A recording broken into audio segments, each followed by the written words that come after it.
Welcome back, everyone, to episode 23 of Show and Tell. It's just my small adventure highlighting the creators and contributors to the Magic the Gathering community. Today, I am thrilled to be joined by MTG ambassador, YouTuber, streamer, podcaster, CAG member. I could go on for days. PowrDragn. PowrDragn, thank you so much for joining me today. Oh, no problem, man. It's always good to be on and talk to other people who may not even have an idea who I am, even with all those things that I do. So, you know what? It's almost feel like you'd be hard pressed not to be aware because you have your hands in so many different projects. It's for someone who can barely keep this one kind of show together. It's pretty impressive. I will say. though, I think it's easy to feel that way though when we're engaged all the time, right? Like we kind of look and go, well, everybody knows who this is, right? But when I literally travel the country and go to game stores and go to commander tables, they don't even know what a game nights is. Right. Yes. That's one of the biggest channels we have in Magic, right? You'll talk about the professor and they're like, Professor who? And you're like, oh, with the YouTube channel. And they're like, which YouTube channel? So you'd be surprised. Even those of us that are very active and out there, we're not even close to being household names. Hell, Mr. Beast, who's the biggest thing going on YouTube, there's still people don't know who he is, and his average viewership on a video, I think now is like 100 million views or something. So it's kind of crazy. That is wild. Yeah, it's definitely a world to think about. Like, we can get caught up on the people talk about like Magic Twitter and like the discourse and stuff, and it's a very insulated kind of world sometimes because whatever's kind of going on there isn't necessarily representative of Magic gaming as a whole, which I think a lot of people sometimes forget. And it's I think. I guess it was Pete Hoffling, the owner of Star City, like in the middle of the pandemic, he did some interview and he basically said, well, Twitter's not real, so it doesn't matter. Right. And people got super mad about it, but it's like, he's not wrong. It might make some of us feel insignificant, but he's not wrong because again, let something be blowing up on Twitter, go to some store you never go hang out at, go start talking to people about the discourse, and they'll just look at you and be like, well, why are people mad about that? And then you have to explain this whole thing, right? Because they just don't know it's even happening. Yep. I think there's a famous, Twitter famous, right, from Mark Rosewater on his blog about, like, some people don't even know what a planeswalker is outside of, like, the really tight-knit, Like, there's players who don't realize, like, what a planeswalker is who play the game. The easiest way to explain the disconnect is understand that there are people that never have and never will go to a local game store. Yeah. Not for any particular reason. They just don't know a reason to go there. For whatever reason, they'll go online. They won't go look up places to go buy Magic. They just go to Walmart, Target, whatever. Right? So no matter what you think about a set or the value of cards or whatever, those people are still out there just buying at big box stores. Yep. And we look at that and go, why would you do that? The packs are always more expensive and you don't know if they've been tampered with, but that's all they know. Yeah. Right? Even with all the information that's out there in our pockets on cell phones, that's still all they know. Yep, that is very true. Already dropping knowledge bombs. This is great. So usually when I have my guests on, I like to start at the beginning with their Magic career. So why don't you talk to me about when you started playing Magic and what got you into playing? Oh, man. As a friend of mine says, when the rocks were soft. Realistically, it was probably sometime between 94 and 95 when I picked it up. Okay. And so like a year or two after Magic had started. And it was on a field trip. We stopped in a store. I asked the guy, like, what is this about? And he says, oh, it's like D&D and cards and what. I'm like, okay, fantasy cards sound cool.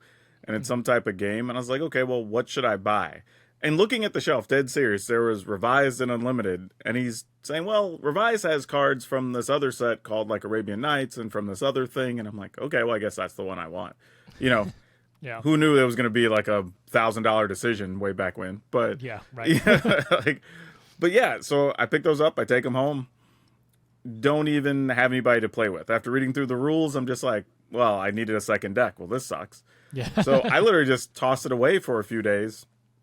And coincidentally, a friend of mine had went to visit his brother for the weekend. And he comes back and he's telling me like this game his brother taught him. And as he's describing it, I'm like, hey, is it called Magic? And he's like, yeah. How'd you know? And I'm like, oh, I have some of those at home. So we went by my place when his brother had given him one of his starter decks. And we literally just played starter deck Magic for, I don't know, probably like 4 hours with just junky starter decks. Yeah.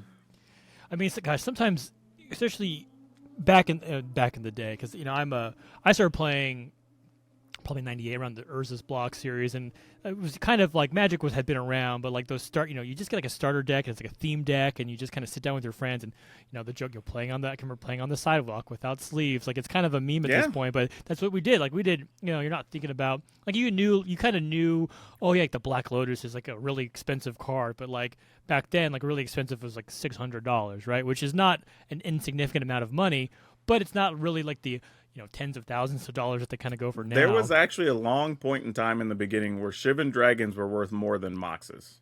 Yeah, well, because Like, everyone true wanted. story. Yeah, they wanted the big. You wanted the big creatures that could fly. I don't think people really maybe had a. I don't know what the competitive scene was like when it first came out, but maybe the ideas of ramping and that kind of strategy hadn't really taken off like we think about it now with like mana rocks and like the importance of. Oh yeah, the way we play Magic now is way different. One of the best things I tell people is if you can find the footage, go to the first World Championships, or the first Pro Tour, because they had this weird rule where you had to play. I don't remember, maybe like 5 cards from each standard legal set or something had to be in your deck. Okay. Yeah. It was a very weird thing, but something to just make it different and competitive at the time. And if you watch the way they play, they are playing very differently. Like, they're making some plays that are more conservative. They're holding on the cards for certain things they think their opponents might be playing. Mm-hmm. But it's so early in the life of Magic. I mean, you're talking literally, what was that, like 28 years ago, 29 years ago at this point? Gosh, right? yeah. It just plays so differently. And I don't think people really understand that, like, you go back and watch, you're like, these guys are terrible. And you're like, but it's just kind of what they knew at the time. And that applies to everything. If you watch how basketball's evolved or how football or soccer, like, there's strategies even for substitutions and other things that they've just figured out over the years that are just better. But you'll watch old footage and go like, why are they doing that? Why is this other guy not in the game? Why is it, it's because like things were just different. Our knowledge is different. Even you think about, talk about basketball, right? Even now, if you look between how basketball is played now versus when, like, the Jordan to kind of Kobe Duncan era, you have your shooting guard and you have like a big guy. Now everyone just shoots threes, right? They looked at the statistics like, oh yeah, well, you're better off shooting a bunch of threes because they're worth more than just a 2. And you have someone like Steph Curry who changes the game, and everyone's a 3. If you can't shoot the 3-ball, it's also different in different areas, right? Because European basketball is still played with a lot of bigs, so you have much more fundamentally sound footwork bigs that you don't necessarily have here in the States anymore, because the way the games have developed are just different. Yeah. It's crazy how things can shift just over the course of a few years in any real kind of competitive, be it sport or a game, because like, it's just it's like this thing that you develop a meta and you develop strategies, and then people develop a counter strategy or different kind of ways, just like local areas, kind of like how they play the game kind of works out.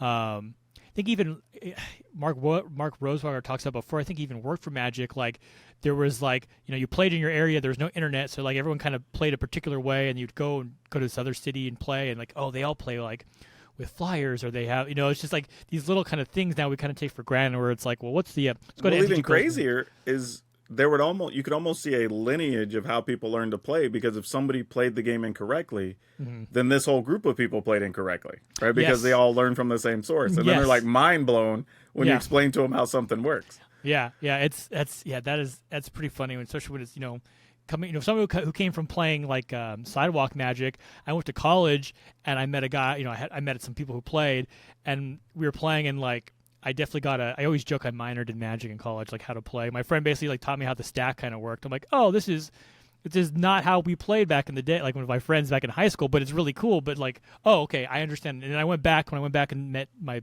friends from high school who played, I'm like, okay, I've seen the Promised Land. Let me tell you how this actually works. And it's like, oh, really? Like we did, because you kind of guess them, like pre-internet times, you kind of just guess how stuff works. Right? Like, well, I think it works like this. Maybe it makes sense.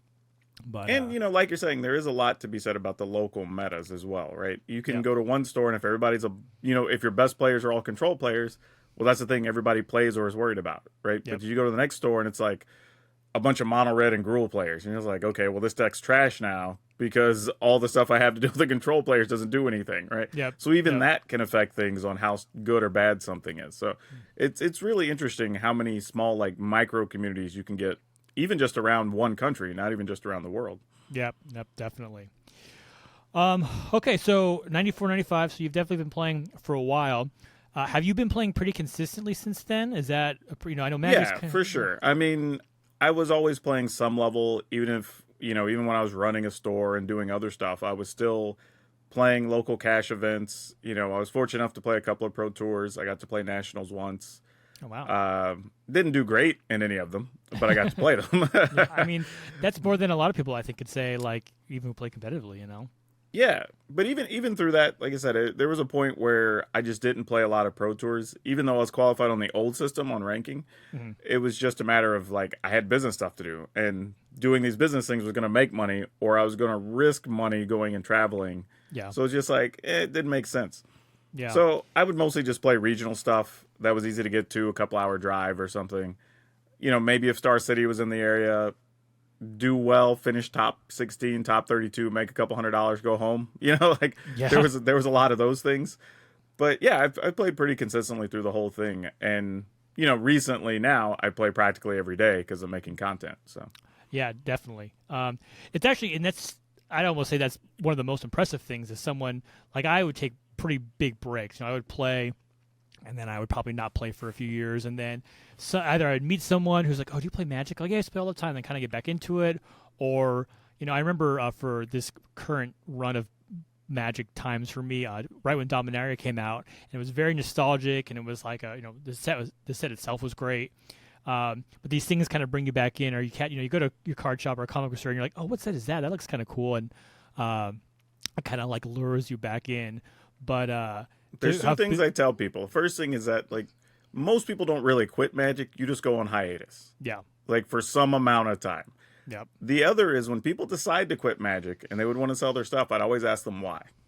Because a yeah, lot of people are like, oh, well, the game is dying or nobody plays anymore or whatever. And again, it's the idea of, well, their friends are quitting, so then the game's dying. Nobody plays, right? yeah, So I would always tell people, then hold it, right? Unless you have a good reason. Like maybe you're selling it because you need the money for a car or something or whatever. yeah, But otherwise, I would tell people, hold their collections for 1 year.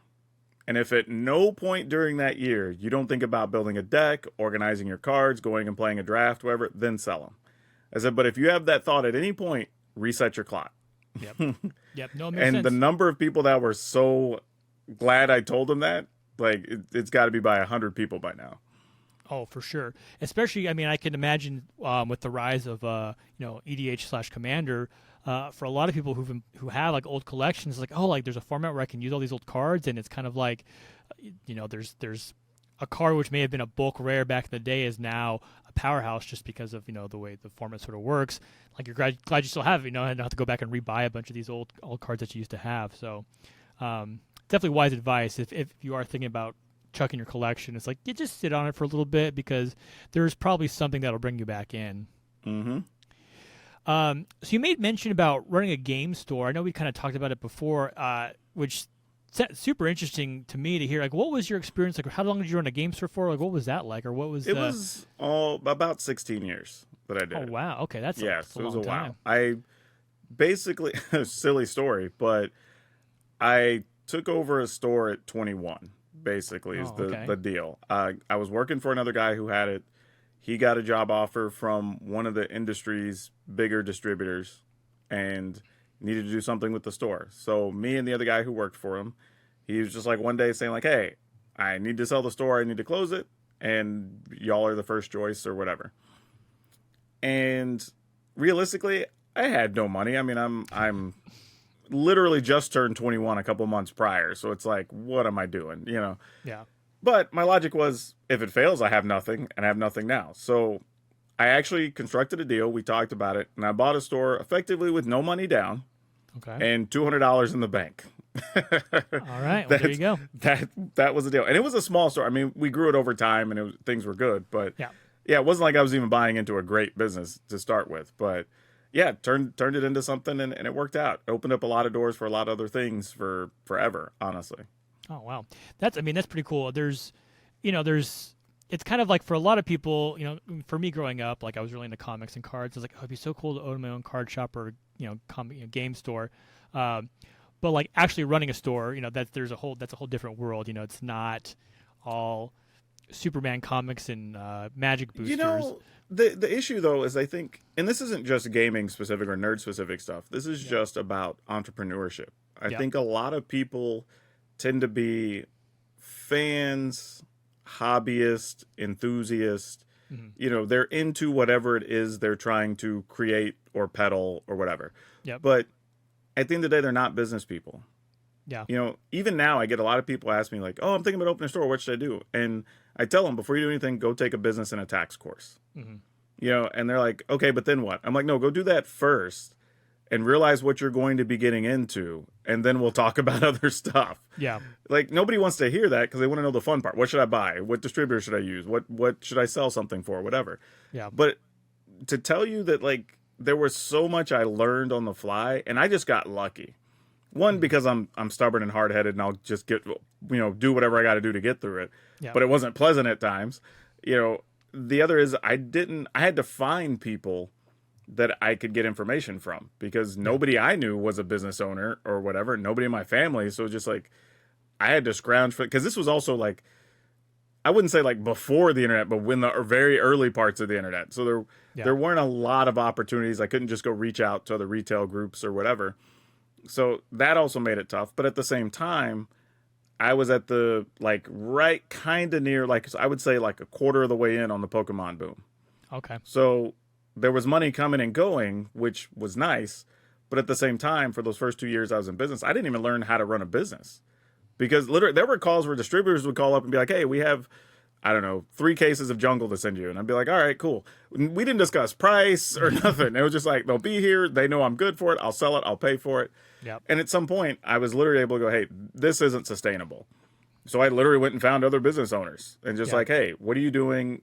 How are you running your business? Maybe there's some things I could learn from you." And over time, I just picked up enough and it worked out, fortunately. Did you? You know, it's interesting. Did you have trouble with? I guess you maybe it's a different industry when you're talking to other business owners. Were they pretty open about kind of like sharing their thoughts or process, or their experience or how they kind of did stuff? Did you find that was a pretty easy process, or was that?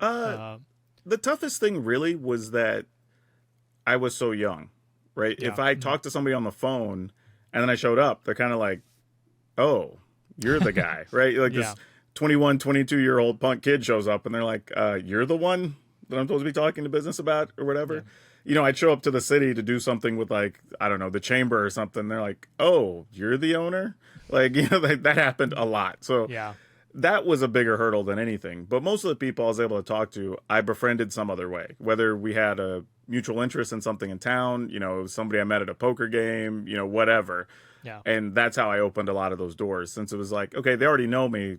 Now as they found out about me, let's talk. Yeah. It's I did wedding photography for a while professionally, obviously, well, hand in hand, and it was interesting when I started out as someone who didn't knew photography but didn't know the business sides of it, and I had a lot of fellow photographers who had kind of asked questions, and you get a lot of like, well, there's a lot of they were kind of almost unwilling to kind of share their knowledge in a lot of ways, which you know.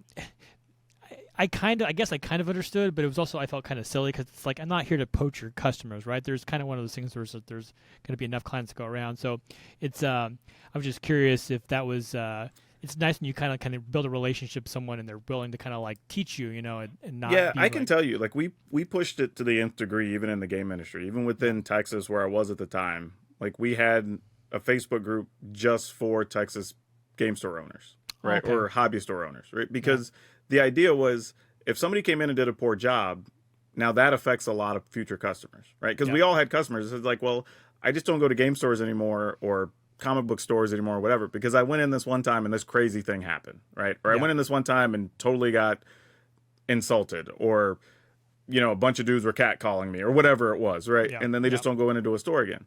Yep. So if we can prevent a lot of that, then we're helping everybody, right? And Yep. then the other issue was if one of those stores open and then they close, well, now they're doing going out of business sales and all this other stuff, and like that kind of messes up the economy of different things for a little bit. So like that's not good either. So we just kind of cut a lot of that off, and then that also led to eventually, which I'm still a member of now, like even though I don't have my store, Like, I guess because technically I'm one of the original board members or whatever of it.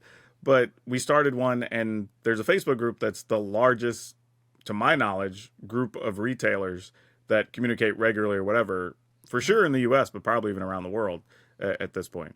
Oh wow, that's pretty impressive. Yeah, I think a lot of times, and I talk about, especially on this show with other kind of creators, streamers. Rising tide lifts all boats, right? There's plenty of viewers to go around. There's plenty of subscriptions. There's plenty of people that you can build, and by kind of like making a better community, you're just going to improve everyone's kind of lot, as opposed to kind of like hiding information or single people out or being maybe rude, or it's just not. It all kind of comes back in the end to you, right? It's those kind of the way everything, especially when we're talking about YouTube, right? Yeah. The first thing to remember is that YouTube literally gets billions of views a day. Right? Yep. Any of us would be happy to even see 2% of one day's views in the life of our YouTube channel. You know what I mean? Like that would be awesome, right? We would have some hundreds of millions of views or whatever, right? It's just not really a thing. It's just not going to happen for most people. So to even worry about that is kind of silly, because like your genre, your niche may only be even 1/10 of 1% of the potential viewers on YouTube, but that's still a gigantic number, so there's no point to really fight over it. And because of just how algorithms and social media and everything works, if any of us are making good content that people are watching and enjoying, then the next thing's going to get recommended to them, right? Like, so the more things people are watching and enjoying that are in our niche, it's going to keep showing them more of the same. So eventually we have a chance of hitting more people. So you want there to be more positive content. Yep. Yes, the algorithm more and more determines the fate of our lives, it feels like, as days kind of go on. To an extent, I think one of the things, diving a little deeper, because I've actually spent time talking to people with YouTube, with one of the groups I'm in, and YouTube doesn't really, I think the idea is like you put a thing up and it just like sends it out to a bunch of people. But it's actually kind of the opposite of how it works. Everything on YouTube is about the individual and about the viewer. So it's more about the viewer pulling the video to them. So the thing is just getting into that person's watch history, getting them to search for certain things you have in your videos or whatever. And then YouTube says, okay, hey, this person's kind of into this. Or they watch this other person's video where 10 other people were into this thing you're doing. Maybe they might be too. And then it starts showing it to that person, more than just, hey, you did a cool video. It's like, great. But if you didn't do the things to get somebody to watch, then they're like, yeah, you did a nice thing, but, your intro's bad or your watch time's poor or whatever. And it's like, we're not showing that to people, because at the end of the day, you want people to watch more videos longer, because that's how they get paid, through all the ad rev and everything else. Yep, exactly. Well, that's a pretty good point, I think, to pivot to. So, Magic player, game store owner, currently content creator, I think is a pretty fair thing to say, is also one of your big time job. Yeah, it's the way I make most of my money now. So what, I guess, inspired you to kind of make that pivot to creator? Just I on YouTube, I know you do some streaming. Like, what was the turn there for you? What was real talk. It was, I was working at Card Kingdom, and I'd already started doing a little bit of streaming on Twitch, and I'd started my podcast in like October 2019. Okay, and things were going good. We were doing our thing. Card Kingdom content was going all right, and my boss at the time. And I'm not going to name anybody because there's no ill will. Everything's good. But, we switched over. My boss ended up getting a different position because he was doing great. And honestly, probably the greatest guy. Actually, him I'll call out, because Mike Z, you're awesome. One of the best bosses anybody could probably work for, honestly. And got another guy who was taking over the department, and he had a different direction he wanted to go, right? He was going to consolidate some things, letting some people go. And I was one of the people on the chopping block, at the end of the day. Yeah. And I kind of sat around for a little bit, and it was like the week before Thanksgiving, that year. Okay. Which, whatever. I had a little money saved up, I had a nice little severance package from them. So it's not like it wasn't just like, get out of here, whatever. It was very nice, and even now I still have a good relationship with people at Card Kingdom. Oh, good. But with that, I kind of took some time and said, okay, I already have these other things sort of going. I've been thinking about doing some YouTube stuff. Let me experiment with a couple of videos, get a feel for how the system works and everything else, and dive into some numbers, and I'll figure it out. And then as we kind of turned the calendar into 2020, I just decided, hey, if I could do 70% of all of our bills worth of money, then I'll keep doing this. I'm gonna give myself 1 year, and it worked out. So I'm still doing stuff, like as it turned out. Yeah. But the crazy part though was that my content was originally going to be very different. I was going to tackle the business side of gaming and Magic because I already knew tons of people. Right? I knew tons of retailers. I knew all the distributors. Hell, I stayed at the house of the vice president at one of the distributors, honestly. Oh, wow. So I had some of them come to my wedding, right? So I knew a lot of these people already.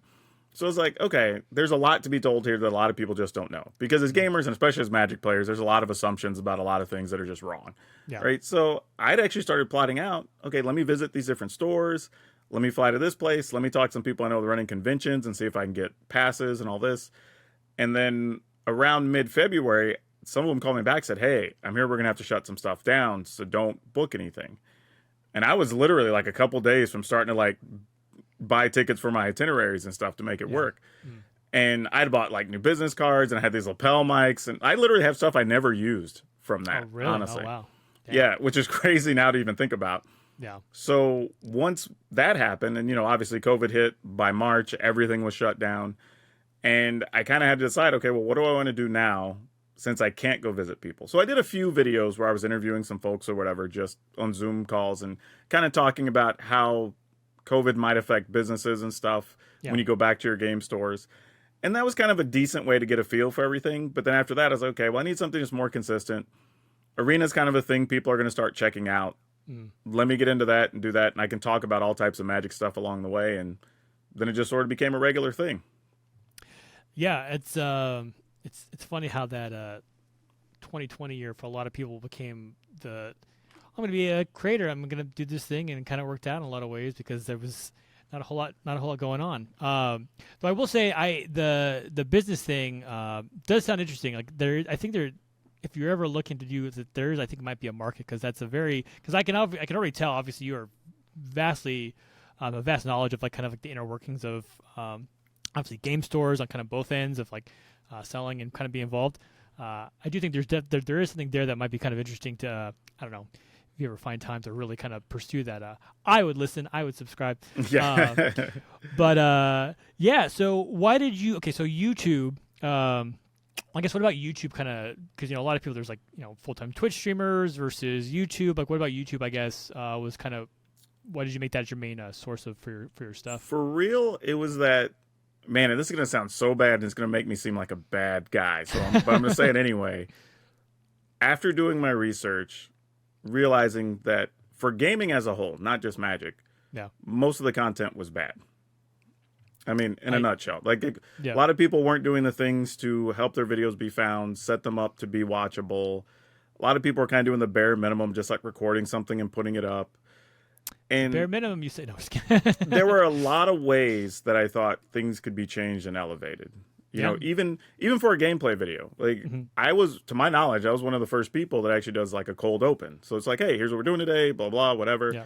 Let's get into the deck list. And then even my presentation for my deck list has evolved and changed. Just be here are the cards we're worried about today, highlighted, boom. Now we're playing some games, right? That whole thing from beginning to that point to playing the games is often less than 3 minutes, sometimes under 2 minutes. Where I'll watch a lot of other people and it's man, we're 8 minutes in this video and we haven't even seen you play anything yet. What are we doing? Yeah. And a lot of people are just missing that level of stuff. And you see it same thing too with the Let's Plays for the video games and whatever. It's kind of somebody just sitting there effectively just doing a recorded stream, you know, and it's just okay, but there's no sound effects. You haven't edited anything. You haven't done anything other than just show it and talk, right? Okay. And people honestly were overestimating themselves because a lot of us aren't big over the top characters. Right, so we can't sell the personality. Yeah. I'm a great talker, so I knew I could lean on that because in the beginning I taught everything I know about editing. I do myself, and I taught myself during the last 2 to 3 years. Yep. So I knew my editing was going to be trash. If you look at my early videos, they are awful. The lighting sucks. They're just not anywhere near what they need to be. But I knew what I was good at and the information I could share, so I leaned on that, right, and just take advantage of that. And I don't think a lot of people do. They try to become another version of something they already like out there.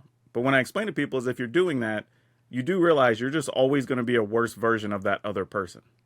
Yep. because they already have a head start. They already have a bigger audience. They've got better equipment. They've got bigger sponsors.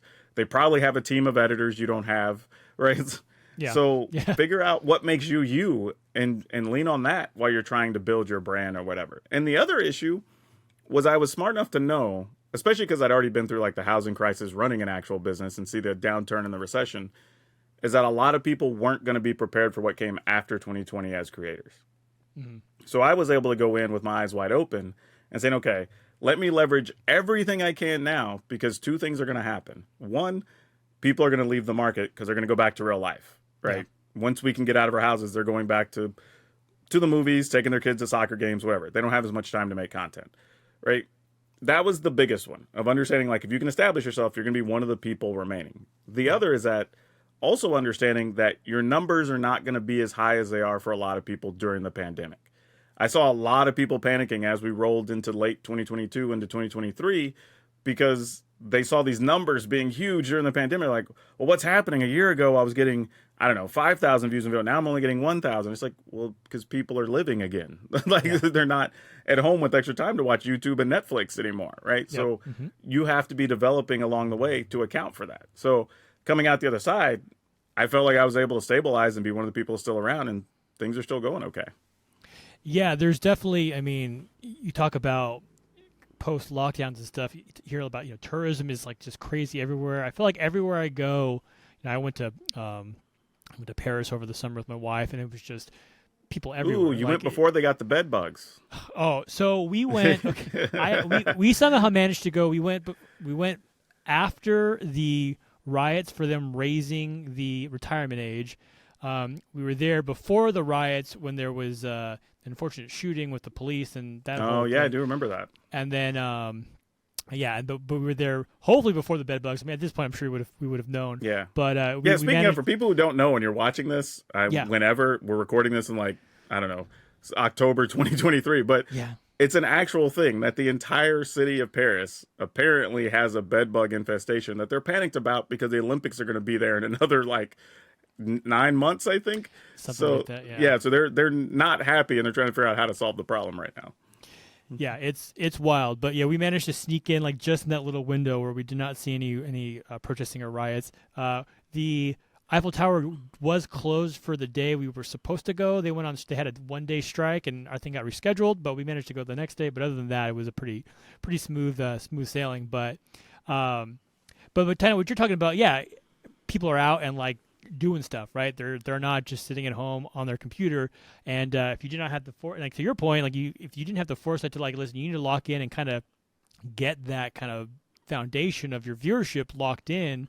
It's going to be a rough time coming out of that. Yeah, and to tell you about how ridiculous I was, there were weeks I was on like 5 or 6 other people's products, like whether it was a podcast, a stream, writing something for somebody, whatever it was. Like I was taking every opportunity to get my name out there, work with people, make sure people knew what I was doing, funnel people to the right channels where I was making money, like whatever it was, right? Didn't get a lot of sleep on some weeks, but it paid off in the end.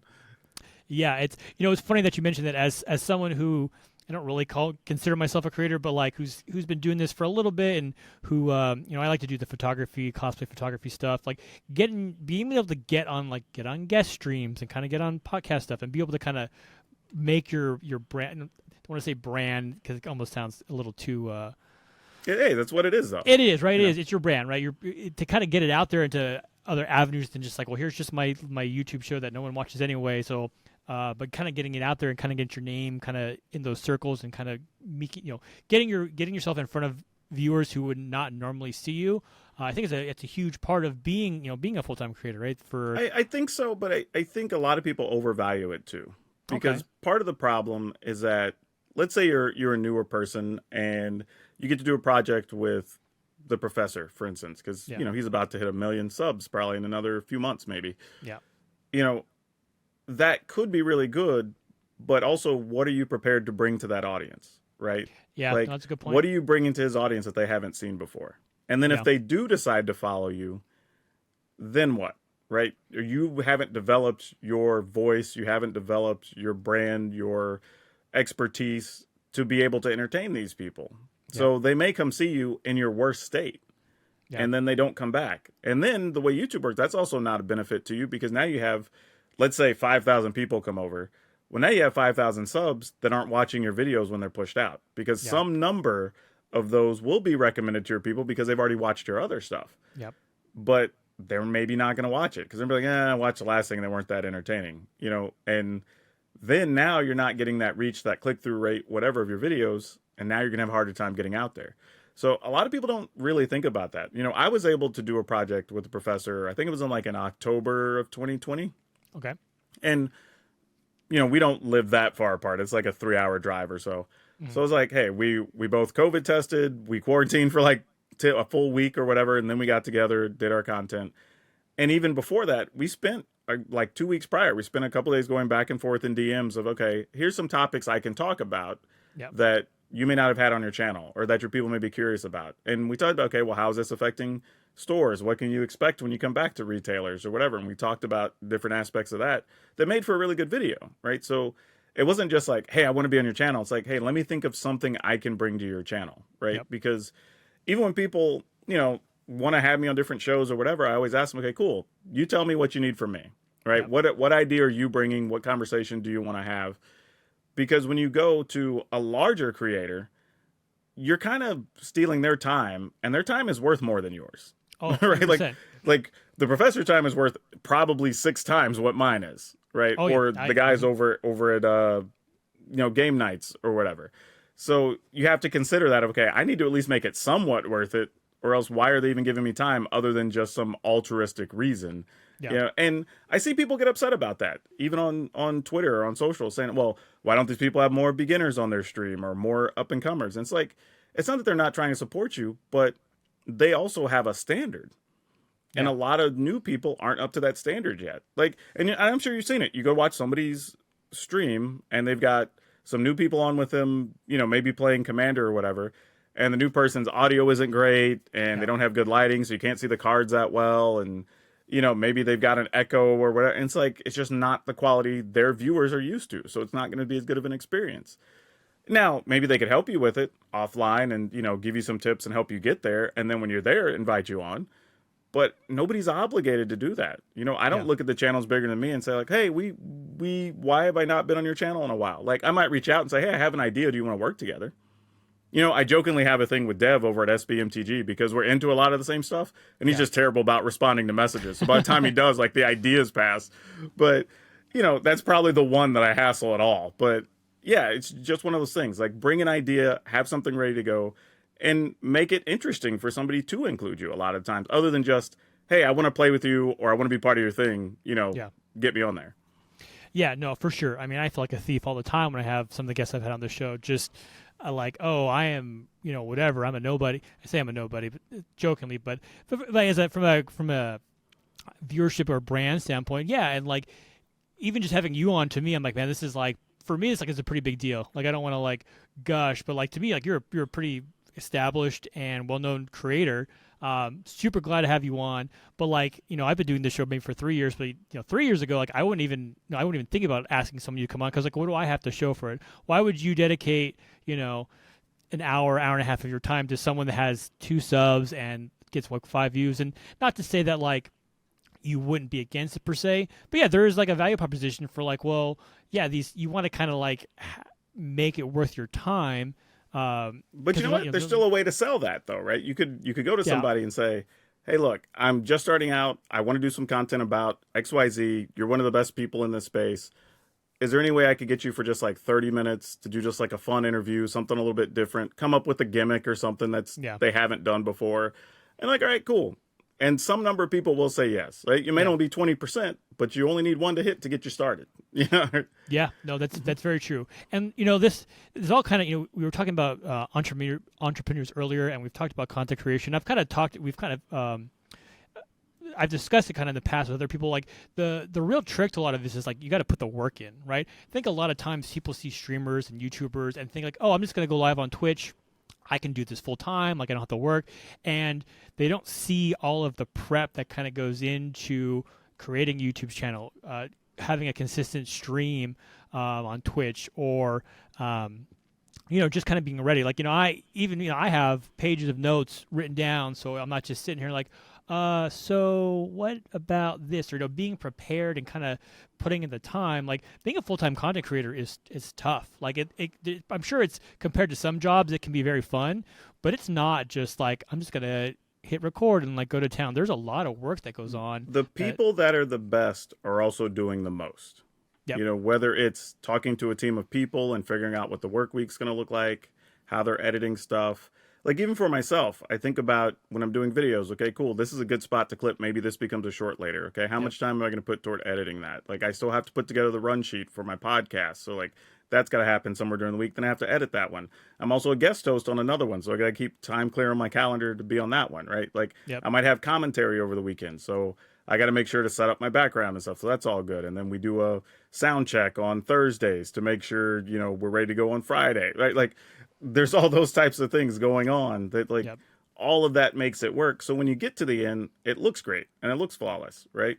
Yep. I was just telling one of my viewers the other day, like, I'm surprised I don't like have more errors that happen because I'm doing everything myself, and a lot of it I'm doing it in a hurry.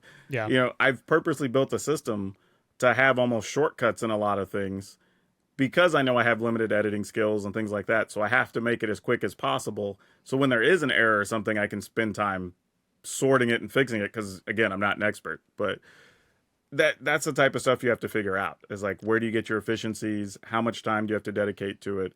And at one point, I was telling people during the pandemic, I at least had 4 to 6 hours a week where I was just either watching YouTube videos, reading articles, testing stuff I just read about, like, just to get better at editing with lighting, camera work, Mm-hmm. microphone settings, whatever, just to level up my content constantly. Yep. Yeah, and you got, that's, you always got to be kind of learning, right? I do a lot of photography. I've been doing photography close to 20 years now, and still every day I'm looking at articles about new camera technologies, or just like how to, lighting techniques, editing techniques, just whatever is new, whatever is interesting, whatever is cutting edge, to kind of keep yourself engaged, but also kind of to keep evolving as a artist, creator, whatever you want to say, because stagnation is death in a lot of these kind of fields, because there's always something new and better kind of coming around. Well, if you're not growing, you're dying. That's what they Yeah, say. But exactly. But seriously, I think there's a good point there, because a lot of people who will tell you, like, well, the algorithm changed or whatever, and I just don't get views. Like, no, the algorithm didn't change. It's the people changed. Yeah. Right? Because again, it's not about your stuff being pushed out. It's about stuff being pulled to your people, right? And if their interests have changed, like, let's say even for Magic, like, we might be in a world right now where we're doing good content with Best of One on Arena. And maybe 3 years from now, maybe even 2 years from now, a lot of people decide, well, I'm doing F&M a lot. Maybe some tournament series are coming around. They want to see more Best of 3 content. Well, if you don't evolve with that and keep doing Best of 1, where you're not going to see your view number go up. But if you switch over to Best of 3, more people want to watch your stuff. Or whatever the case may be, right? It might be more people want to watch more Commander content or whatever. And if you don't make the change, you're going to be left behind. Yep. But people get comfortable doing a certain thing, and then they don't know how to change because they haven't been experimenting along the way. And Yep. that's why I tell people, I make changes all the time, little stuff, just adding things. And I actually tell people, watch content outside of your niche.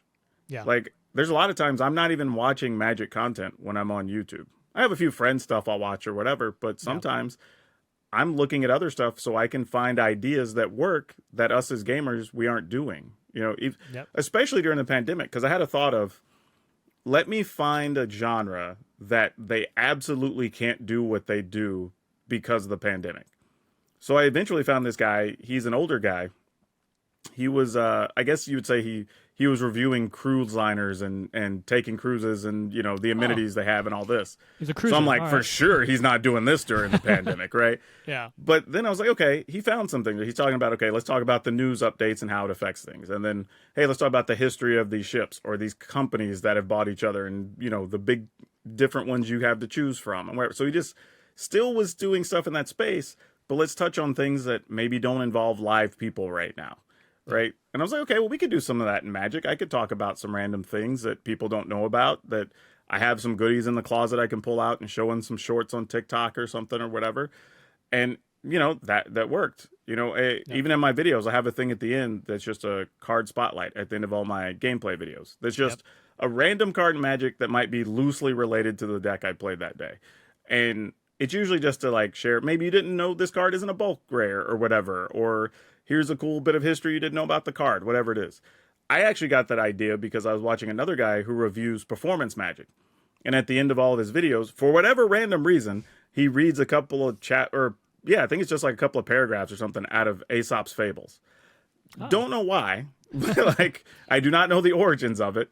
I just know that he does. And the one or two times he didn't, that was like 15 comments. Was just, so no Fables today? What's up? Like, are we not reading these anymore? Right. So I'm like, okay, this matters to people. Yeah. But what I think folks don't realize about that is it's not just that it matters. What it does is it increases your watch time and your retention, right? Because Yeah. now people aren't clicking off the end because they want that extra little bit of info you promised them show to show, right? Yep. So even that was enough to be like, okay, well, let me see if I can find some. I'm not going to read Aesop's Fables, but like, let me find something that I could get another like 2 minutes out of. Yep. Okay, cool. So even that, just from finding other content out there, gives you ideas on how you can adapt your own stuff. Yeah.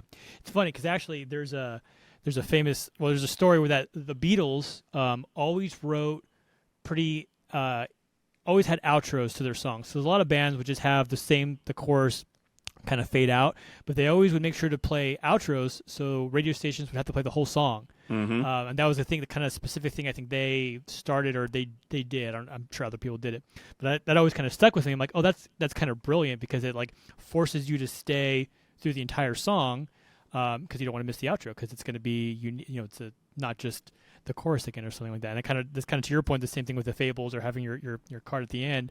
It gets you to that, kind of pulls people through the finish line, and then gives them something to kind of look for at the end. Because like, as soon as you stop doing that, yeah, people are like, oh, where's the card wreck or where's the Fable go? Like what happened? Yeah, so it's that's kind of funny. It's a nice little, I don't want to say trick, but like it's a nice thing to think about, or it's a clever thing to think about in terms of well, the biggest thing I tell people is just think about how you view content, right?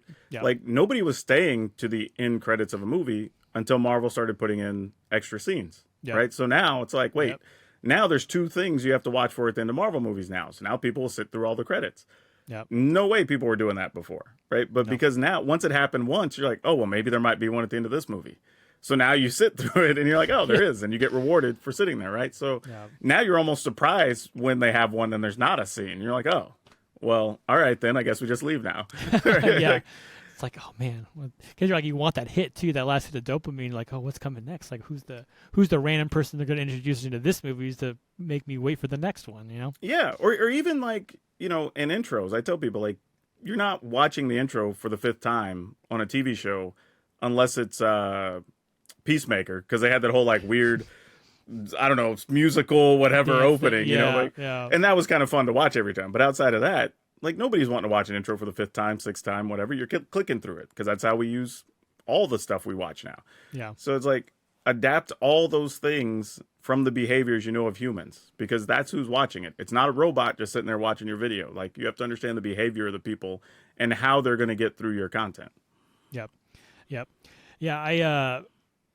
I wanted to touch on. So I mean, successful creators, I think, like kind of we touched on, or there's a lot kind of going on behind the scenes. There's a lot of kind of work going on outside of just the finished product. And I wanted to kind of bring up your membership in Top Deck Studios, because I know I've seen you've been on a few episodes of Decked Out, which Veguagan is a friend of mine, and watching that show kind of evolve from its first iteration to, I think I just watched their Halloween episode today.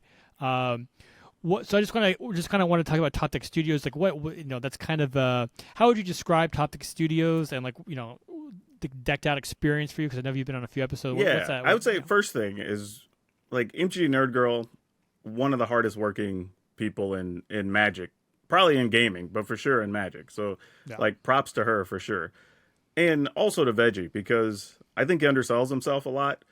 But the dude is very funny, super creative, always has tons of ideas. He's one of those people I looked at early on and told him, like, don't worry, you're going to make it. Right? Like one way or another, you're going to get there. Because I constantly tell people, creators, unfortunately, are not creative. And that's what gets a lot of people. And he totally has that.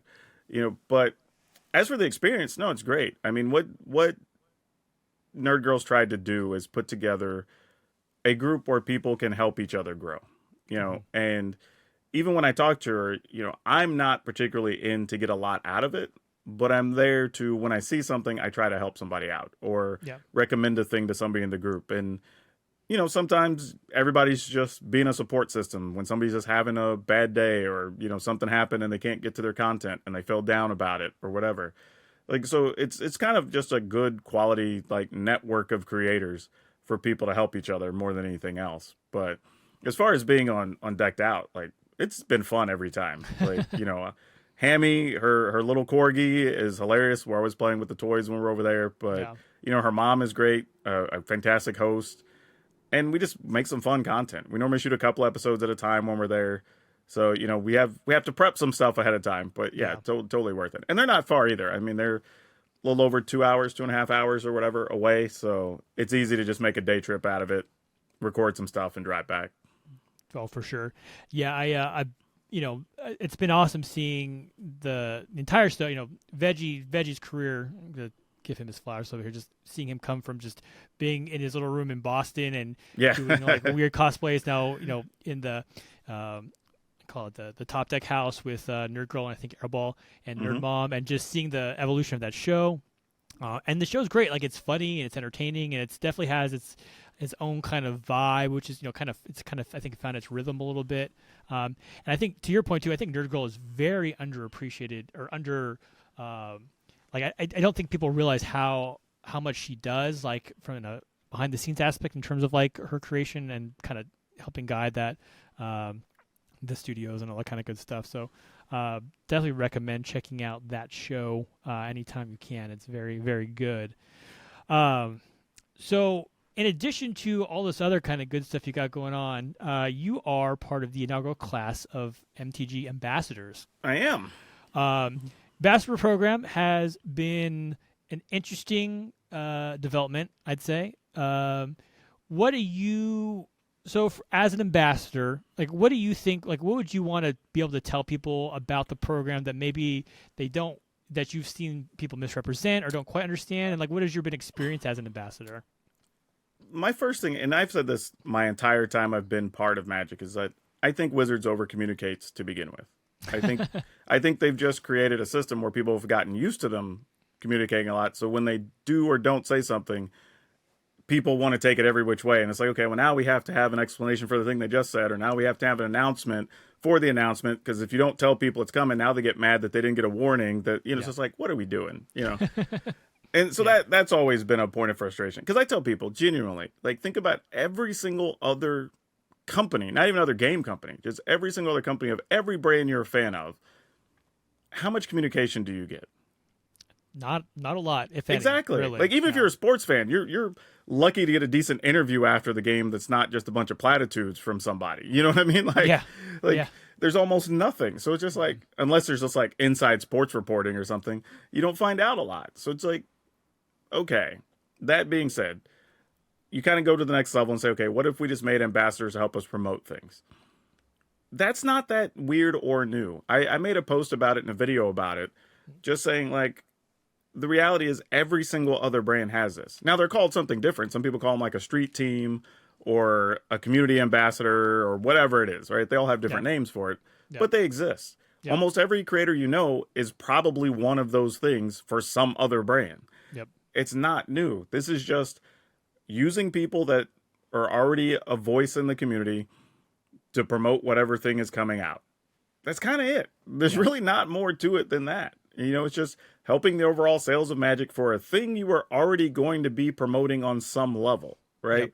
Now, it might be, hey, this month we'd like, I don't know, just making up a number here, but just, okay, Ixalan's coming out in a couple of weeks, right? So it Yep. might be, hey, this month, could you do maybe a social post and a video about your favorite cards from the set or whatever? It's like, all right, sure, I can do that, no problem. Or if you are a streamer, it's like, hey, on your next stream, can you get 2 or 3 creators on or ambassadors so you can play a game with the new commander decks and everybody can see them or whatever it is, right? That's all it's really about. There's really nothing else. The interesting thing about the ambassador program is just a selection of folks, because I think there is a misconception that people got chosen just for the size of their reach or whatever else. But there's genuinely people that are fairly new, I would say, in the program, and people that have, 50,000 followers or subscribers. So Yep. it's everything in between. And partly because this is a test group. Yeah. Like, we don't even know who all is going to still be part of it in a year or not. What metrics they're going to start realizing work or don't, or, even, I guess it's only been, 6 months or so. But even in that window of time, we've had communication change and expectations change. Because, even for them, they're saying, okay, well, this works better. Maybe this way we review stuff, this works better. And it's just going to be an evolving thing. And it's probably going to take about 2 years before I think they're settled into a real solid groove and see what's working and what's not. Yeah. Yeah, I definitely, to your point, the ambassadors themselves, it definitely runs a wide gamut of who is involved. There are some smaller creators and there's some very large creators, which I think is great. It almost would feel, I don't want to say worse, but if it was just all of the top creators just as the ambassadors, okay, cool, they were already kind of doing this anyways. But I think the fact that they're hey, let's involve some maybe new and upcoming creators that are doing some different stuff, I think it was great. I think that's a cool way to kind of engage with. One of the funny things, though, is you had people being mad because they're like, well, why'd this new person get picked over me, right? Yeah. When you're saying, don't keep using all the biggest creators, and then they don't, people are like, well, but why them and not me, right? Yeah. So then the argument, especially if you're looking from Wizards in, just kind of becomes okay, you're just mad it wasn't you. Yes. Right? Yes. It's not the size, it's not what they do, it's not their work, it's because it wasn't you. Yeah. Right? And that's hard. That's hard for a lot of people to not be selected for a thing. But understand, that's not an indictment on anybody. It's just they might have been looking for certain things. And we don't know, right? They didn't tell us we wanted a specific number of whatever. Yep. But in this program, especially for the initial launch, they might have wanted maybe 10 or 20% under a certain reach, maybe 10 or 20% over a certain reach, right? Maybe, so many people on YouTube, so many people on TikTok, so many people on Twitch, right? All of that would make sense because again, this is a test group, right? So we're trying to figure out what works where and where should they best be spending their money and their time. Because at the end of the day, sure, they may be giving us packs or whatever, product, whatever it is, but they're also still trying to sell more stuff. And they're paying people to manage this and track the results and, ship stuff or whatever. So if they're not getting anything out of it, some of those people may not be returning. That's just kind of the way it's going to be, Yep. Yeah, if the creator application for Chicago was any indication, I should have just cornered the market on Pinterest and LinkedIn. I feel like there's a real opportunity there. It was a very odd. I was thinking about it. Pinterest probably works for cosplayers. They probably have a lot of stuff of just different looks. Maybe hoods, makeups, things like that. Yeah. That the rest of us wouldn't necessarily use. Because I was thinking about that when I saw the forum, who would use this? I was it's probably a cosplayer thing. Because I don't have a use for it, but for them, everything is visual. So that would make a lot of sense. LinkedIn, though, I'm still kind of why would they, how would you even, yeah. Would you even, but I don't know. It was just funny to see. Maybe another way just to verify you're the real person you're saying you are. I don't know. True. Yeah. I mean, LinkedIn is kind of, I have we use it at my real job. Mm-hmm. And I'm just I always forget it exists because I have one, but I'm oh yeah, I should probably go on and repost my marketing ads that I put out to it's always weird using LinkedIn because it feels like this it's a bunch of people and their job stuff and they're just reposting their job stuff. But I don't care about what your job is doing because what doesn't affect my job, but we all just kind of do it anyways. But anyways, that's off. That's neither here nor there. But I think the ambassador program is great. I think it got a lot of unnecessary backlash when it was announced. I think a lot of it's kind of your point where people were kind of disappointed that it wasn't them. It was some certain other people, or not their favorite creator, or they're right? not their favorite creator. Yeah. And I will say this too, though. There were also some creators, and I'm not going to throw anybody under the bus, but there were some people that I think put out content not necessarily understanding what the specifics were, right? Yeah. Because some people are well, I didn't want to get involved because I didn't want Wizards to have all my numbers and my analytics or whatever. And it's well, one, if they had it, it doesn't do anything. Literally doesn't. I mean, I can show my analytics to somebody tomorrow and it doesn't do anything. Yep. But they don't even ask for that from us. Like at most, we've had a link that they track on their side to whatever website they're trying to get us to promote or whatever, which honestly makes the most sense because they're trying to see, okay, when we do this type of content, does it drive traffic the way we want to specific things or certain sales or certain card images or whatever it is? Yeah. Like that's all they're really looking for. So far, they have not asked, to my knowledge, from anybody in the program for any type of what you would call secretive or close information, Yeah. I guess. So yeah, and I think that kind of started a conversation like, well, Wizards wants to have overreaching stuff and they want to do this, and well, they have a YouTube channel. How do you know they don't want to know your numbers so they can compete with? And I was like, none of that even makes sense. Like No. it's just Yeah. not a thing. Like again, how we talked about how YouTube works, that just wouldn't even make sense with a lot of people's content that they're inviting in anyway. So If anything, yeah, it's silly. they probably should be using the YouTube more. Like there should be more content coming out directly from Wizards on their YouTube that outside of the ambassador kind of stuff. Feels like They're actually doing a fair amount. They have Arena has its own MTG channel now. So MTG Arena has a channel. They've been putting stuff up, I think, like 3 times a week. Okay, There's that's not too bad. also the Magic channel has been putting up a few things.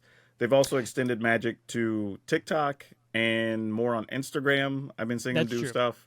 So That's yeah, true. they have a whole social media team that's definitely been picking up the pace in 2023.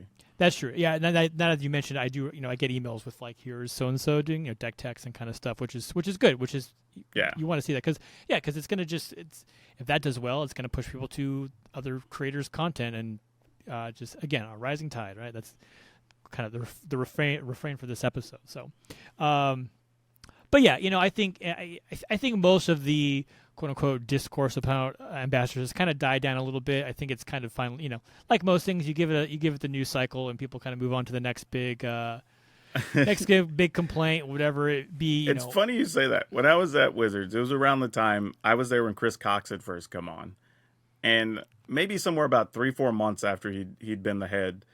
There's one morning he comes in and he's like, "Hey, did y'all see whatever it was?" They were complaining about something on Reddit or whatever, and people were kind of in small panic mode. And I literally looked at him and said, "Honestly, I would just ignore it. It won't even be a thing tomorrow." And just went back to what I was doing. And people were like, "You just told the boss, whatever." And he's like, "All right, cool." And then we talked the next day, and it wasn't even a thing. Same thing with the ambassador thing. Like people want to be mad about it, and it's like, okay, cool. What specifically are you mad at? Not what are you speculatively mad at. What are you specifically mad at? And nobody had anything. And then now it's like, oh, you see your favorite people are still making the content they were already making, right? Yeah. In some cases, we make like an additional piece of content to meet whatever the brief is for the ambassadors that month. But otherwise, I'm still doing my YouTube videos. I'm still doing my TikTok stuff. Nobody's telling me I can't say certain things. And that's the other thing. People, for some reason, assume we were just going to turn into mouthpieces for Wizards. They have told us specifically, if there's a heated topic or something else and you do not want to talk about it, don't feel comfortable, don't, right? They have not forced us into anything. Hell, to be honest, there's dudes like myself, like Shivam, some other folks that when something's negative, we'll just talk about it and say it's negative. Yeah. Right? Like Wizards knows that coming in. They're aware of my podcast where I've said many things. But we also say all the time, we'll dog it when it's bad, but we're also going to praise it when something goes right. I think that's where a lot of people, not just with Wizards, I think with a lot of brands, miss the opportunity to get those other gigs because you're always negative, right? Yes. Or when there is a positive thing, you're looking for the negative thing in it instead of just admitting like, hey, they made a good decision. Hell, Twitch is a good example. Twitch has given people a million things we could dog on Twitch if we wanted to. Yeah. But this past TwitchCon, it was like, hey, they're going to let people multi-stream on stuff. Hey, let's talk about it. This is a win, right? This is good for a lot of people. And people are like, yeah, but I'm like, okay, yeah, there's some small things, but the overarching thing is good. Let's just admit they got to win on this one. We'll dog the other stuff later, but if you're looking to get sponsorships with different brands and different companies, and that's what they see of you on socials, because these people do their research. They have social media teams, right? Like, and that's all you're doing. They're not going to want to work with you. Yep. They're just not. Yep. And it shouldn't be bad to praise things that are good. Right, it's we live. Sometimes it's like really easy to dog the bad stuff. Right, it's really easy to be negative all the time, but it almost feels like you're punished for when you compliment or you're like, hey, you know what, this was the right thing to do. I'm glad they've done that, and then it immediately becomes like this, like, oh, are you a bootlegger? You know, suck like Hey, whatever. I'm just glad I'm an ambassador now, so somebody can actually say like, "Well, you're just in Wizard's pocket." Like, you know, You got I'm really not. But you that. know, but the funny thing is, like, you know, a good example is they had their. This was, I guess, beginning of 2021, whatever year it was when they did. Like, hey, we finally had our first $1 billion year, but we're having to raise prices coming up Yeah. in like 6 months or whatever. And I did a video just explaining to people why this could still be a thing and make sense. And because a lot of people don't understand like net profit, profit margin, you know, whatever. Yeah. So I set up a little spreadsheet, made a little video, and we talked about it and said, like, okay, assuming this number stays the same and all this, here's what happens. If something changes even 1%, look how much less money they make or whatever. And I had a bunch of people that were just thankful of somebody going, hey, we never learned this in school. I didn't understand this. This makes so much more sense. Thanks for explaining it. A bunch of other people are like, oh, well, why are you coming to defend $1 billion Watsy or whatever? I'm like, I'm not defending anything. They didn't pay me to make the video. Yeah. I just saw a bunch of people struggling with logic and I knew how to explain it. You know, like you Yeah. can have whatever opinion you want to have. I don't ever try to change somebody's opinion. Anything I say is mine and strictly mine, and I am not trying to get anybody else to jump in my ship. Exactly. And that's again, I think that's been one of the powers of your content is like you lay it all out there. You have a very logical approach to a lot of like your opinions and a lot of videos, but you're not like this is how you should think. It's a very like structure and like listen, let me present it to you, and you present a lot of this information. I don't think a lot of people can/know how to present. Like you have kind of that history, which is I think a nice outlet for the community to have to approach these kind of issues that like who else is gonna go in and talk about profit charts for how over the course of a year like that would be something Well, the thing is, it's about not sexy, right? It's easier to make the video Yes. say Wizard makes $1 billion and increases prices, and it's like okay, that'll get the views because negativity, misery loves company, the whole nine, right? But yeah. I would rather build my brand and my audience on being that positive force and educating people. Yeah. And I've told you before, like I know that my growth has not been as fast as it possibly could be, but that's also intentional, right? I know more of my viewers. I've responded to more of them and stuff. I have 600 of them that come hang out in my Discord, that a lot of people don't have. Yeah. I don't have fights all the time. I'm having to break up or whatever, or people being negative, right? I've had to boot like 5 people from streams, I think, and maybe some from my YouTube comments. Right, I'm just doing it differently because I don't want that. Right, when I go to a show or to a Magic Con or something, like it's great having people come up and want to take pictures and record little videos, and like that's the audience I want. I don't want people coming up going like, "Oh man, you want to go this thing that's so bad and like these people are here, you should go talk to them." I'm like, no, I'm not looking to argue and fight with people when I'm out having fun with folks. Like, what's wrong with you? Like, Yeah. we're here to have a good time. Exactly. I talk about community a lot on the show, and part of I think the strength of the Magic community is cultivating the community we want to be a part of, and I think that's kind of to your point, like talk about having your Discord and not having to deal with a lot of like troublemakers, right? Because you've cultivated this community that very like-minded in the way you approach kind of situations and just like the game and how you want to engage with the content. And there was I'm not gonna take a line for you. I'm not going to name any names, but like there was this one YouTube creator I used to really like, had really cool videos, and then there was one big event. Don't really want to say it because it might whatever. Sure. That kind of changed their mind, and all their videos have just become like negative, like just downers. And I don't even watch. I don't engage in their content. I will tell you anymore this. I have it on good authority that there are at least 2 creators I know of off the top of my head that they know a lot of what they post is both negative and wrong, but they know it draws views. Now, fortunately, one of them is definitely getting a lot less views now, so that's good. Yeah. But they're basically just profiting off the negativity, whether it's right or not, right? Yeah. They don't care because they know people click on it with their assumptions. And, like, that's terrible because, like, at the end of the day, whatever the thing is that you're into, whether it's gaming, sports, I don't know, whatever, if it always makes you mad and all you ever have is negative stuff, at some point, why don't you just walk away? Yep. And I know some people say, well, the game should change, but at some point, it's just not. Yep. You know what I mean? And this isn't politics. This isn't your job. This isn't, how much you're making for something or whatever. This isn't putting your kids through school. This is just people playing a game. If it makes you that upset on a regular basis, at some point, just walk away and be happier. Go Yeah. find something else that can make you happy. And this isn't to say like I don't want us to have more people in community. We obviously love having more people, but if it's not making you happy, why be around? Like there's Yeah. many things I have walked away from that did not make me happy. It's You know? exhausting. It's exhausting Yeah. being mad all the time. It's just you can't do it. It's Well, and not. I also think that people struggling, whether that's to be better at the game or to make better content or whatever, I catch a lot of them being caught up in these negative loops. And I'm like, you know how Yeah. much energy and time you've wasted that could have been put towards something else? I mean, I there's somebody, because I do a little bit of YouTube consulting, Yep. and one person I was working with, at least 5 or 6 times, they kept bringing up this issue they were having with some website that had used some of their content and didn't credit them or whatever. And I was like, look, here's the deal. Are you going to contact them and do something about it or not? And they're like, well, I don't know. Okay, cool. If you're not going to do anything, then it's done. Right? If you are, then let's solve it, get it done, get it dealt with. If not, forget it. You're just wasting time and energy. Yeah. Right? You could have been doing so many other things with this time in this conversation, but you keep bringing up this other thing that's not going to make you any more money. That's not going to get you any more viewers, right? But you're letting that occupy headspace.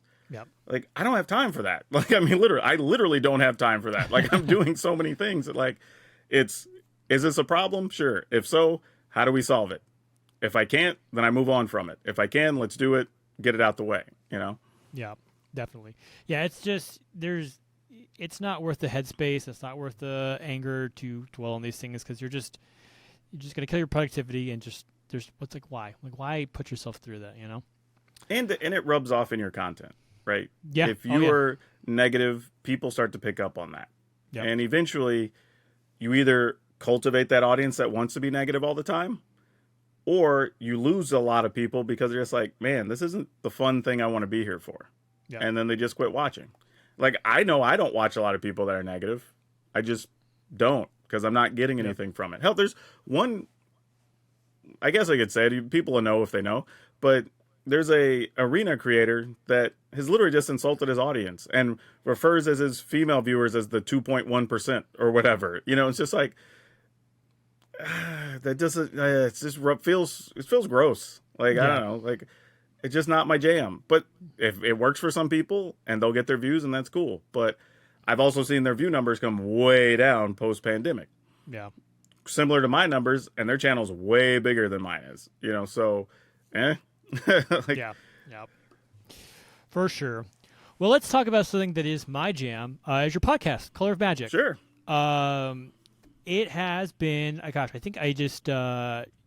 You just kind of hit over 200 episodes, which is pretty impressive. Yeah, we're in episode 211 as of this recording, I believe. 211, yeah, which is phenomenal. Just to think about that, think about just doing something over 200 times I'm like, that's for me, I'm like, man, hitting 50 episodes would be an accomplishment here, but thinking about over 200, like that is wild. It's a Magic podcast, but it's not just a Magic podcast. I know you touch on a lot of different sort of issues. So the way we describe it is we talk about serious issues for Magic and gaming that affect gamers at and away from their gaming tables and computers.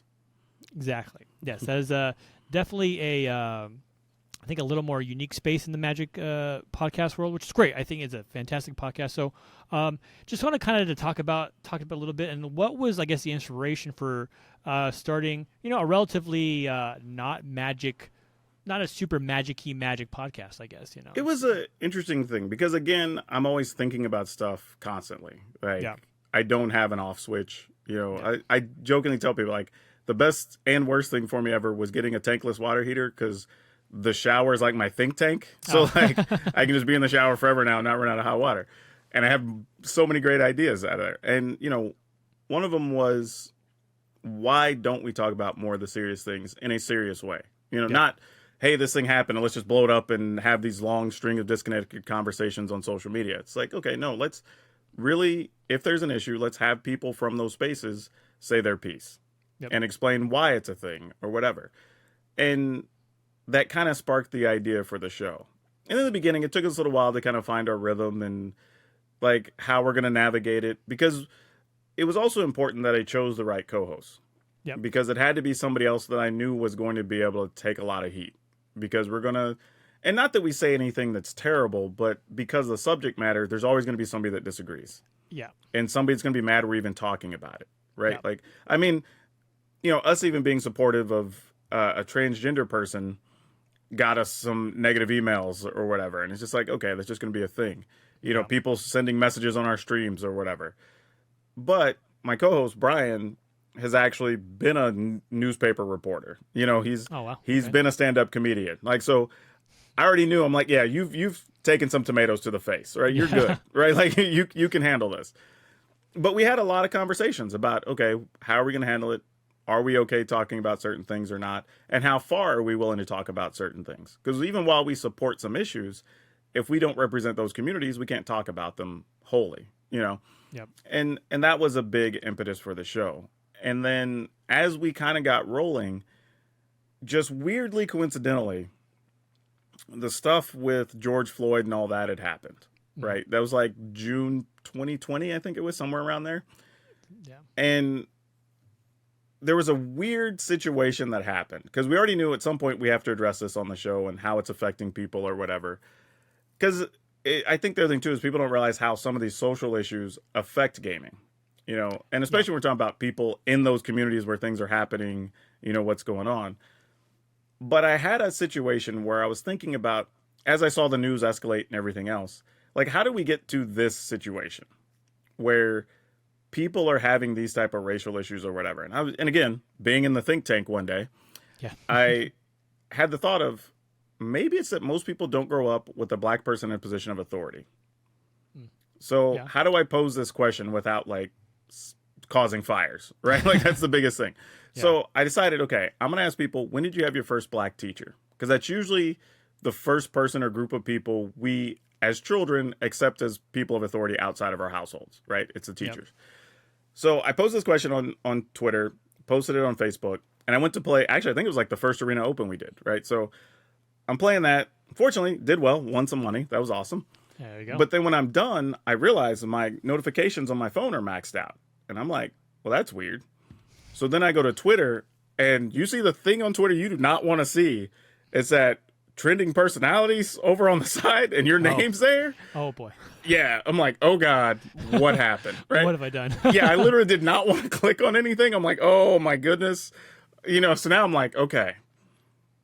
Just getting myself together because I'm like, I don't know what I'm going to see, but I have to be prepared for whatever, and I might be here a while. Yeah. But then that post alone, just on Twitter, at that point had over 40,000 engagements on it. Oh, wow. And that was like 3 hours I was away.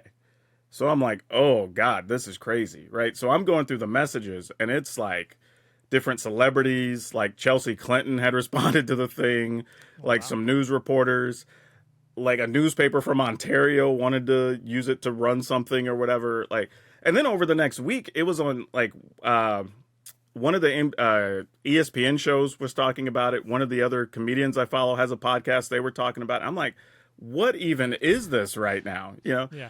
So I used that and I cultivated that information as a talking point of just like, so people could use it for their stuff. Because it obviously I touched a nerve and, so I put together some documents showing like, hey, this number of people had a black teacher or never did, and some not till grad school or whatever. But then that kind of rolled into our content because it was kind of like social consciousness sort of thing or whatever. And I think that was like episode 32 or 35, somewhere around then at the time. And it just took off from there for a bit. It was just like got people to pay attention. And I was also aware that because of things going on socially, there were people looking for black voices in their spaces, right? Yeah. So again, we knew the number wasn't going to stay there because like all things in the news, once like the excitement's over, it's going to dip back down. Yeah. But it's like, hey, can we even be 10% up from where we were when this is all said and done? And understanding that. So it's just like even leaning into that helped a lot. But yeah, that was a crazy time. I literally, I think for my results, I think I stopped at like 5,000 responses or something. Okay. Like I was up literally almost all night. Like, yeah. And at some point I went, okay, I'm not going to get through because it just kept adding on. I think even today I still see people respond to it and it has like 70-some thousand responses. Like there's no way I would even read every single one of those. But it was cool because I'm glad it happened because I can help people navigate a viral situation now.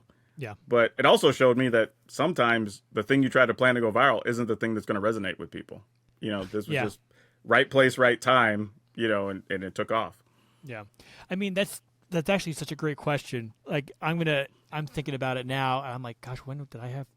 I'd have to sit. I've been out of school for a while now, but I would have to sit back and really think about, did I ever have a black teacher? When was my first black teacher? And, to your point, in gaming spaces especially, I think a lot of times there's a lot of weird social dynamics that a lot of people don't realize are happening behind the scenes.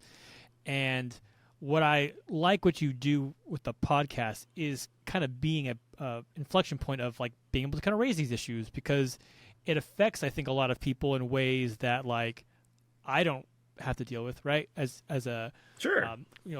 middle class white guy, like there's just stuff like I would never have conceptually thought about, and I think having the leading towards the voices in those communities to kind of to approach those questions and asking the hard questions. It's important to ask the hard questions, because I think we've gotten away from discourse in a lot of ways to kind of like get to the point where we can kind of see the actual root of like what's going on. And I think there's something to that, right? The same way that without me asking women, I'm not going to know all the issues that affect women on a daily basis. Yeah. Or transgender people or certain health professionals or whatever, right? Like, if you don't know people in those spaces, how are you going to speak confidently on those things without them clarifying a lot of stuff for you? Yes. And even for me, I mean, I grew up in the South in Texas. I had a business in Texas. So, I mean, is what it is. I mean, all the stereotypes are true. Yeah. But so you kind of learn to live with it, and you sort of ignore some things because, like, you can't worry about it every single day. You'll never get anything done. But I think I've told this story before a couple of times. But when I went to one of the first gaming conventions or business gaming conventions I went to, which was the Gamma Trade Show, back in, oh gosh, I don't know, this might have been, it was way early 2000s, like maybe 01, 02, something like that. I remember walking around, and I'm one of the few black business owners at the time in the gaming space. Mm-hmm. And realizing that it was so uncommon that everybody talking to each other was kind of like, oh, do you have a business card? What's your store? Blah, blah, blah, whatever. And multiple people asked me, oh, who do you work for? Yeah. And I don't think they were being rude. It was just like, they didn't even think about it. Right. And even some of those people I still talk to today, and they're good people. It's just, it was so uncommon. I don't think they even thought about it being a thing when they said it. Yeah. But it was enough that I went, okay, well, this is just going to be something that I'll have to work to change, because I'm going to have to be loud and obvious, and I'm like, oh no, I own a store. But they were usually like apologetic, but it was just like, I immediately understood what the landscape was, right? It took me about 30 minutes, and it was like, okay, this is the way things are. Yeah. So, and over time it's become better, and you just learn to change things and just be a positive voice. So when people do show up, they have somebody they can look toward if they look like you or they have your background or whatever. The other half is if people ever questioned it, there's somebody positive they can point to. Yeah. Well, I talk about it from a gaming aspect, but it really, representation really does matter, right? Being a black business owner in Texas, like could be, a pivot point for someone like, oh, like I can do this. I could run a business. Like, look at PowrDragn, right? He's done it. Like, why can't I do that? And you think about like gaming spaces a lot and how easy it is to gatekeep gaming spaces for people. But that's why it's important to kind of let these other people kind of express their opinions and kind of let you know like what they faced and like, oh, like stuff they've never thought about before. So it's I think that's the kind of stuff that's important that needs to be approached and needs to be addressed. And we need to kind of listen to, when people tell us like, hey, these are the problems that I see, take it to heart and make steps to kind of make it more engaging and more open for people to play Magic. Yeah, I also say though, there is something to be said that's difficult, but it's also understanding how to communicate your problem. Because it's very easy. Me and Brian on our show, we could just go, Wizards did this thing, or, I don't know, Riot did this thing, and we can just be super mad about it. And it's like, okay, let's make sure we're clear about what the problem is, or why this affected people or whatever, right?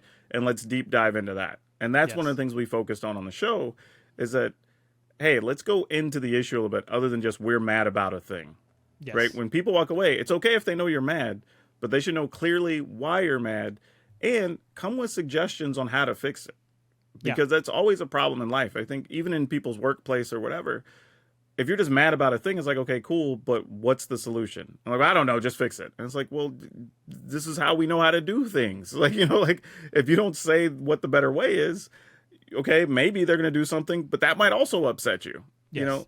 And it's hard because it does take a lot of energy and a lot of thought, and it's not easy, No. but No. you kind of have to have somebody doing that to help move things forward.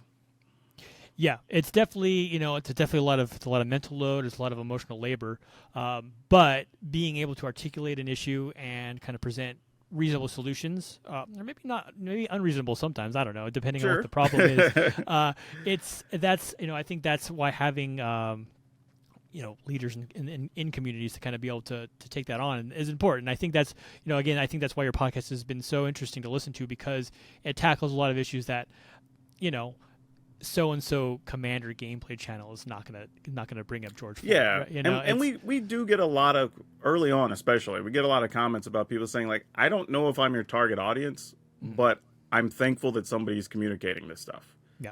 right? And the reality is there isn't particularly a target audience, right? I think a Yeah. lot of people assume like, oh, it's two black guys doing a show, it's it's for non-whites or whatever, but it's like no, it's just talking about issues on a very serious level that a lot of people are not going, and for a lot of reasons. People don't want the negativity, they don't want the backlash, they're afraid it's going to tarnish their brand or whatever it is, right? There's a lot of reasons people don't want to take that chance. Yeah. We were willing to, so we're just going with it. Yes. I'm a big fan. It's a great listen, and it's funny. It's entertaining. I mean, I know it's kind of heavy topics right there, but like you guys talk about video games, you talk about wrestling. I know wrestling is Oh, I'm pretty sure I opened the show this week complaining about corn mazes. So like, yeah. So it's not just some like let's get serious and talk about. No, it's definitely worth a listen. Just yeah, and that's important to us too, right? We want to also establish that like, hey, while we're talking about these serious issues or while we're talking about gaming, like we are still normal people, right? We're not here Yes. trying to push a certain side of an issue. We're not, this isn't political, though sometimes some things just fall into a political space, Yeah. right? This is still two dudes that are on here that are real people with families and everything else, just talking about the issues.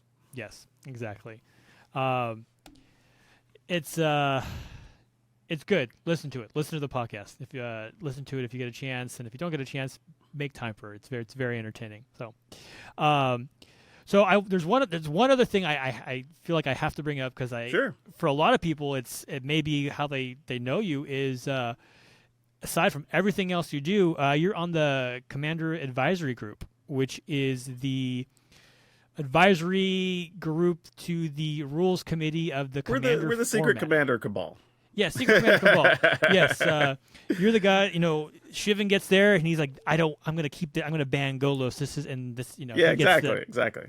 So, can you just kind of explain what the CAG does and what your experience has been like for? So, yeah, I would say first off, most people don't know us for that, and that's good.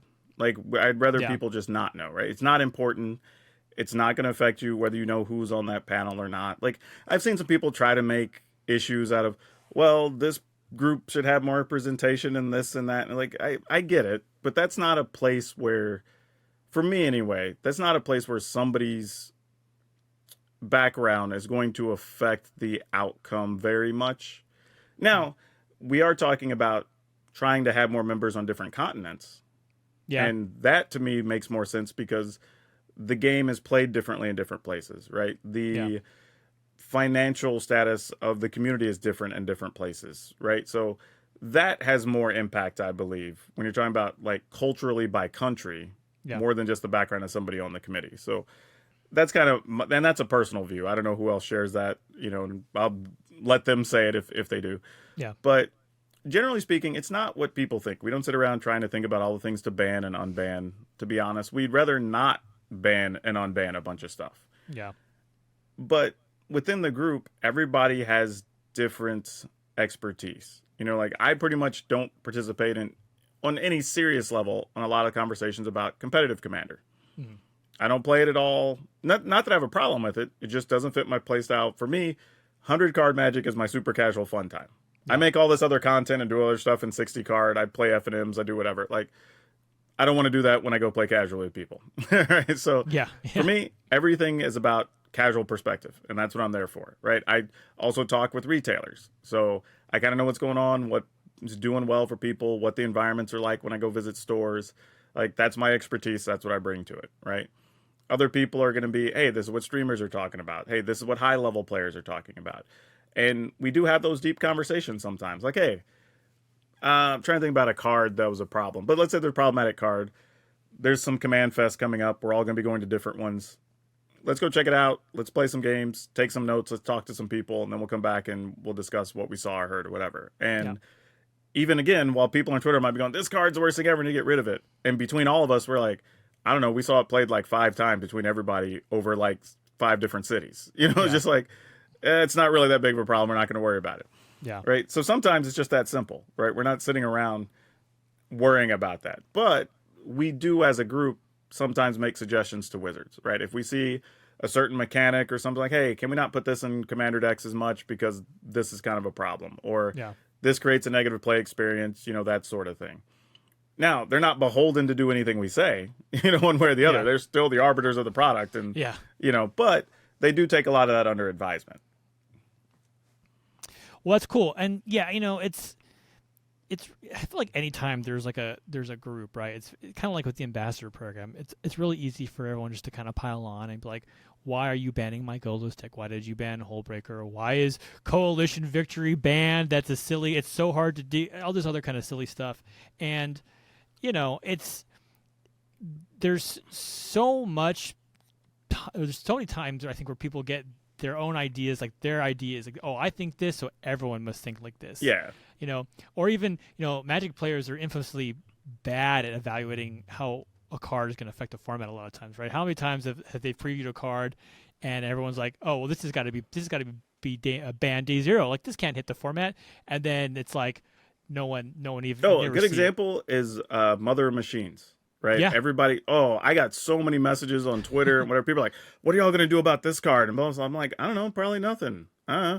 They're like, what do you mean nothing? Like, this card lets this double up and does this thing. I'm like, okay, but it's also a 5-mana creature with no protections or anything. Like, it's probably fine. Literally, since that card's come out, I've seen it in play in a Commander game 3 times. Yeah, like, right? It's like, And that's just the way it is sometimes. Like, it's hard. And there's people still, every time they see us out and about, one of us is asked to, like, could you unban my favorite card or whatever, right? Like, could you unban, I don't know, Primeval Titan or something? And we're like, no, we're not going to unban Primeval Titan right now. Like, you know how crazy that card would be? Yeah. But I get it. Like, people have their wants. They feel like whatever you're doing is holding them down or whatever. Like, people always want to review the ban list. Like, why can't we unban this card? And I'm like, is it really going to do anything if we unban it that's positive? Like, well, it's not going to do anything negative. I'm like, yeah, but if it does neither, then why even take it out? Just leave it there where it's safe. Like, that's my perspective. Hell, and I tell people all the time, not even joking, if I had my choice, there would be like 50 more cards on the ban list. Like, I'm not going to list the cards because I know that starts a whole other conversation. Oh, yeah, no, don't do that. That'd be, you made tweets and emails. But when I say that as well, it doesn't mean that magically cards are going to show up on the ban list. Like, each of us probably has cards we don't like in the Commander Advisory Group. That doesn't mean they're going to get banned. Like, they are personal things that I see that don't make positive play experiences, but they're not necessarily bad enough that they need to be on the ban list. Yeah. And that's the other thing too. Nobody's opinions are significantly overriding somebody else's opinions in the group. So we still are individuals. We like and dislike different things, and we will post that. And that doesn't mean something's going to change tomorrow. I mean, I've literally seen people go like, oh, I saw Shivam said, whatever. I saw PowrDragn was talking about this. That must mean this thing's coming to the, or change is coming to the ban list. It's like, no, that's not. That's literally, I'm just telling you I don't like a card. Like, what's wrong with you people? So yeah, it's not like that at all. I think the most impressive talent all you have is your resilience to fend off Twitter trolls. Really is kind of just the amount of vitriol that kind of they spew over silly. Dude, let me tell you, like, I have literally had people, and this is in real life, not necessarily from Twitter, but I've had people call me every expletive, racial slur, some I didn't even know what they were. I had to look them up, because they were so old school. I've had people threaten me at my business, people accuse me of doing things with my business, whatever, right? So at some point you kind of go, yeah, all right, this isn't even as bad as what's happened before. Like this is fine, right? I've dealt with every level of racist and, conspiracy theorists and whatever. It's like, it's fine. Like, I'm not going to get upset for somebody feeling a certain way over a card.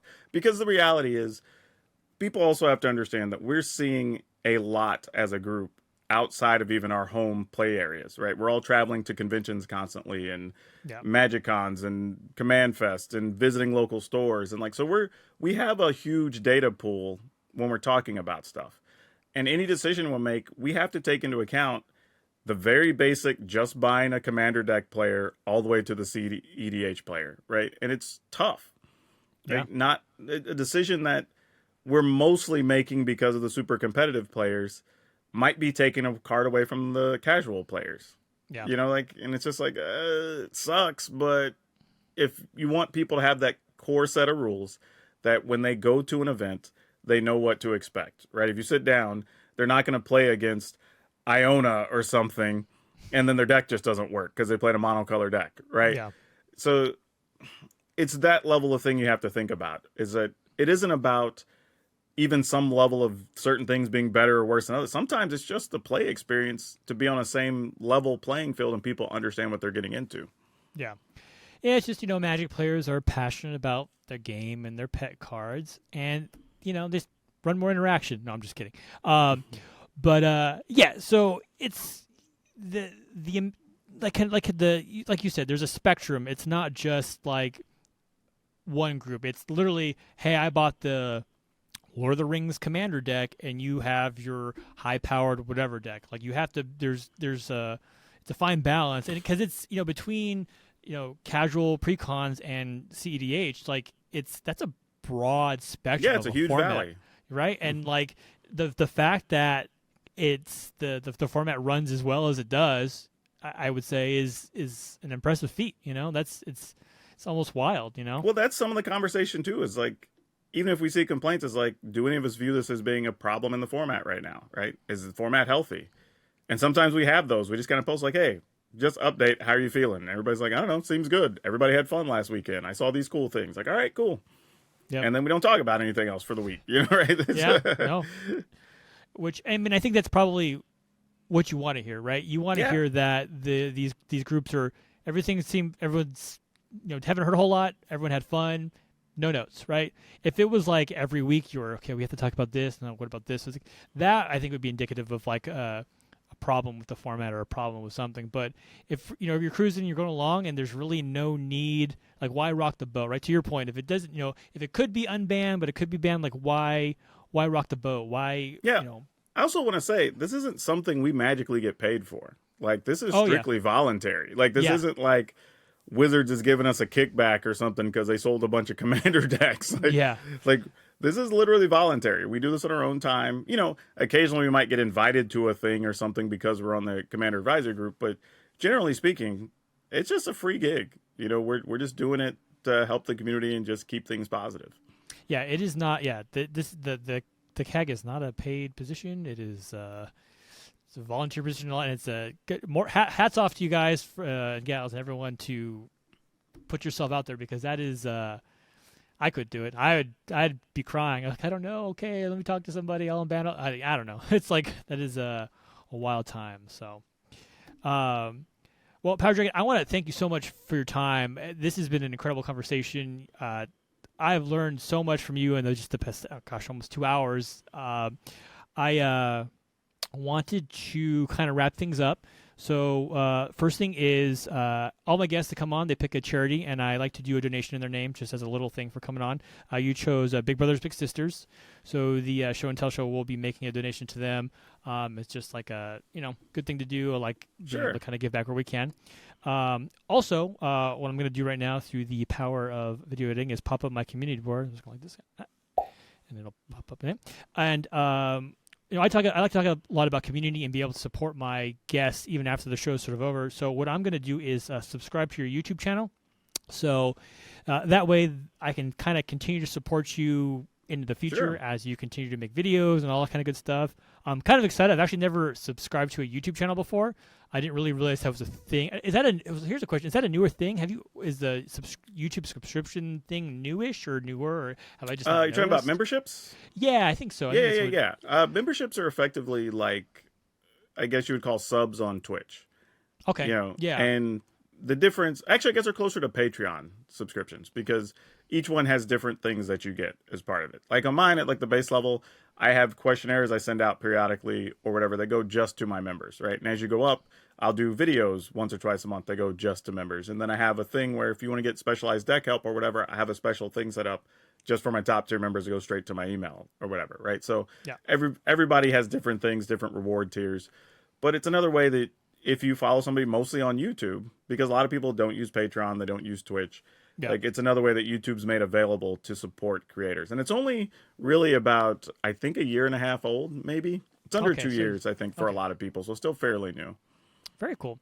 Well, yeah. So that's again just one small way I can kind of continue to support you and all that you do in your endeavors. Even after we kind of finish up here. Yeah, I will link all of your YouTube, Twitter, all that kind of good stuff below. And yeah, I just want to thank you for coming on. I hope you had a time. I had a great time talking with you. And if you're watching along at home and you like this kind of stuff, feel free to hit the subscribe button here. That's always a fun thing. I'm really bad at do all the things. Nah, you're fine. Like, because I Yeah. can talk forever. So, I mean, if people enjoyed it, I have tons of other places you can catch me where I talk all the time. If I'm Yeah. not doing commentary, I've got my podcast, Color of Magic. I'm also doing Magic Mics now. You can catch us live and you can download that everywhere. And I put up YouTube videos literally every single day. I've been putting up videos for 3.5 years now consecutively. So there's content out there if you want to catch it. But Yeah, literally this every day. channel, Yeah. go ahead and hit that subscribe button. Like the video because that helps a lot. And tell people about show and tell. Let them get some bigger guests. There we go. I'm gonna clip that. I'm just gonna slap every video I do from now on. It's just gonna be your face and like make it easy on me. So, again, thank you so much for coming on. Everyone, check out PowrDragn, and we'll see you next time.